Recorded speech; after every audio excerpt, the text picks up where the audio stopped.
The video tutorial is about getting rid of the adware called AnalyzerMachine. AnalyzerMachine is the adware targeting Safari, Google Chrome, and other browsers on Mac computers.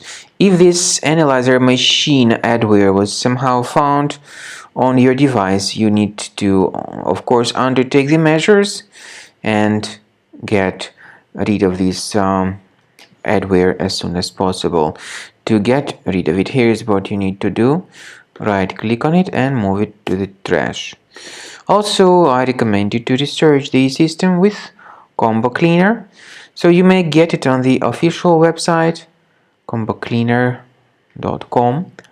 Download the application using this green download Combo Cleaner button, install it, and start researching your system.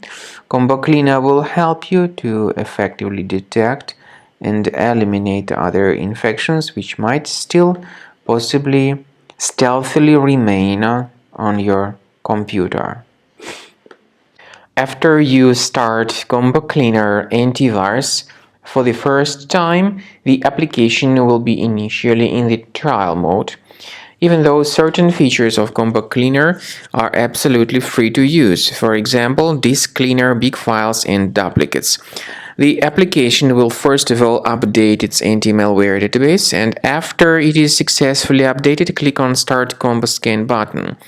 Combo Cleaner antivirus will then begin scanning, researching, and investigating your computer. There are some other features that require premium license. They are antivirus, privacy scanner, and uninstaller feature. The scanning duration depends on various factors, of course. It may depend on how infected the computer is. It may depend on how many hard drives are being scanned at the same time, and it may depend on some other factors too, of course. So take your time, wait until the scanning by Combo Cleaner has been successfully accomplished. Also, if you choose to upgrade to premium, you can request a limited functionality trial activation key. But definitely premium license is a much better solution to keep your system always protected from further adware or malware attacks. So at the end of the scan, you'll see the summary of the threats. You'll be able to know their locations. Consider premium license, and this way your system will always be protected from further virus attacks.